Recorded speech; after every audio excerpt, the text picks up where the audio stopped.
Hello बच्चों, आज हम पढ़ेंगे कक्षा 10 का विद्या प्रकाशन का एक्सरसाइज 8.1 का पहला क्वेश्चन क्या कह रहा है इसमें कि त्रिभुज ए बी सी में जिसका कोण बी समकोण है और ए बी जो है वो 24 सेंटीमीटर है और जो बी सी है वो 7 सेंटीमीटर है।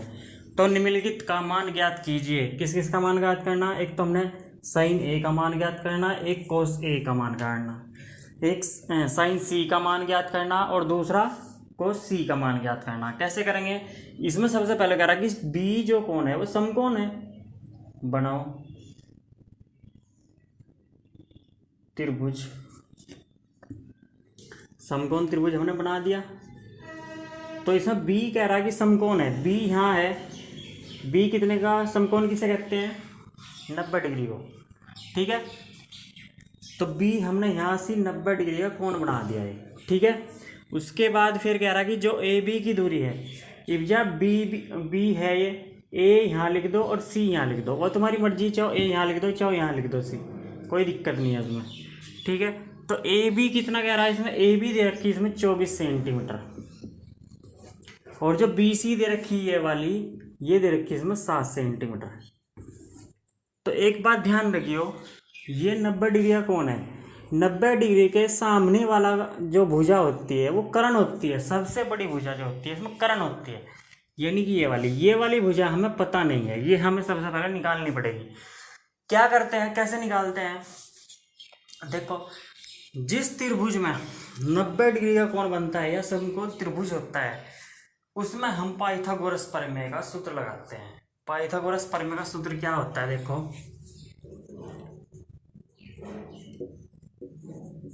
पाइथागोरस प्रमेय से क्या सूत्र होता है? यह होता है कर्ण का स्क्वायर बराबर आधार का स्क्वायर प्लस लंब का स्क्वायर। अब आप लोगों को ये नहीं पता होगा कि आधार कौन सा है, लंब कौन सा है, तो कैसे पता चलेगा? देखो, जो 90 डिग्री के जो निचले वाला कोण होता है, ये वाला, इसे कहते हैं हम आधार। और जो सीधी खड़ी हुई रेखा होती है, कभी 90 डिग्री का कोण बनाती है, उसे कहते हैं हम लंब। ठीक है, और कर्ण आपको मैंने बताया ही है कि कर्ण जो होता है वो 90 डिग्री के सामने वाली भुजा जो होती है वो कर्ण होती है। ठीक है, अब लगाओ सूत्र। ये तो हमें कर्ण तो हमें पता नहीं है, कर्ण क्या है इसमें? ए सी, यहाँ जगह ए सी का वर्ग बराबर आधार। आधार कितना है हमारे पे? बी सी, तो यहाँ लिखेंगे बी सी का वर्ग प्लस लंब कितना है हमारे पे? ए बी, यहाँ जगह ए बी का वर्ग। अब क्या काम करेंगे? देखो, अब इसका मान रखेंगे हम। ए सी का मान तो हमें पता ही नहीं है, तो बी सी का मान हमें पता है। बी सी का मान कितना है? 7, तो यहाँ लिखेंगे 7 का स्क्वायर, यानी कि 7 की घात 2। अब ए बी कितना है हमारे पास? ए बी है इसमें 24, तो यहाँ लिखेंगे 24 का वर्ग। ठीक है, तो इसका मान हमें निकालना है। ये जो तू रहेगा बराबर 7 का स्क्वायर, यह 7 का स्क्वायर क्या आता है? 7 49, यानी कि इसका वर्ग का मतलब होता है 7 की 2 बार गुना, यानी कि जो आधार में है उसकी 2 बार गुना, यानी कि 7 की 7 में गुना। ऐसे ही इस प्रकार यहाँ 2 घात है तो 24 की 24 में गुना करनी है हमें। 24 में गुना करके क्या होगा?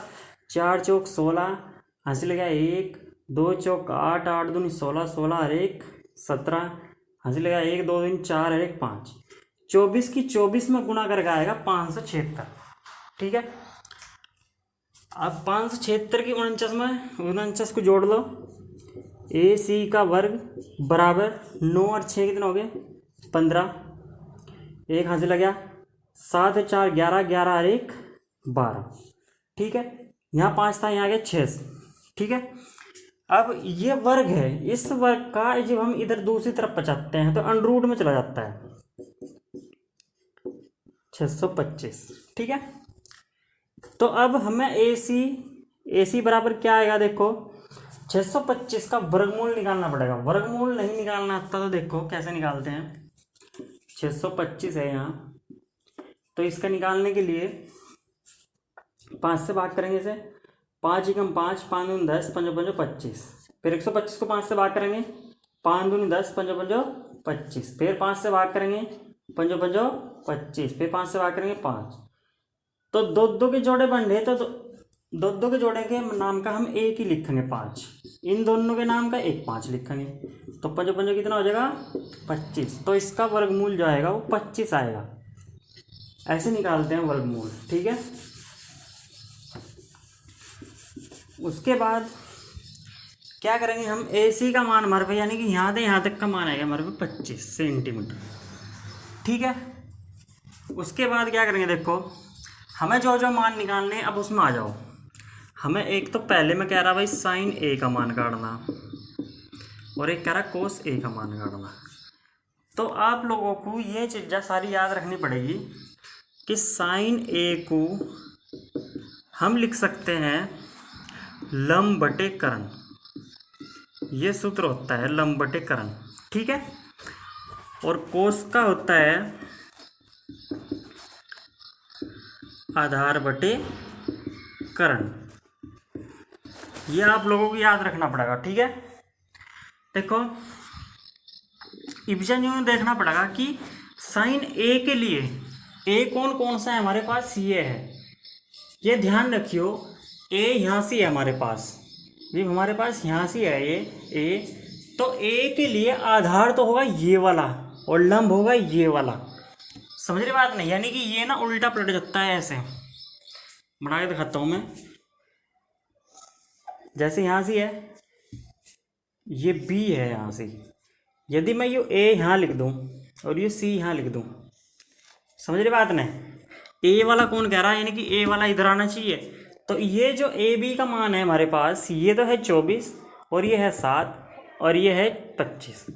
तो इस A के लिए आधार ये हो जाएगा, समझ रहे बात ने, और लंब ये वाला हो जाएगा। तो लगाओ लंब कितना हमारे पास 7 और कर्ण कितना हमारा 25। एक तो आंसर यही आ गया, ठीक है। अब दूसरे वाले का क्या होगा, देखो cos A का क्या सूत्र है, आधार बटे कर्ण। आधार कितना हमारे पे 24 और 25 है कर्ण, एक आंसर ये आएगा, ठीक है। अब क्या काम करेंगे, अब जब सेकंड में कह रहा, सेकंड में क्या कह रहा, देखो सेकंड में कह रहा है इसमें साइन C और cos C का मान ज्ञात करना हमें। कैसे करेंगे, देखो अब C है यहाँ, C अब इसे नहीं मानने के A को, अब यहाँ आ जाओ इस वाले में, ठीक है। मतलब ये तो बना के दिखाया था मैंने A के लिए, ये बना के दिखाया मैंने C के लिए, ये बनाया पहले। यानी कि इसके C के लिए तो आधार होगा ये और लंब होगा ये सीधा खड़ा है, ठीक है। बस ये लंब और कर्ण बदल जाते हैं, नहीं सॉरी, लंब और आधार बदल जाते हैं, कर्ण वही रहता है, कर्ण नहीं बदलता, ठीक है।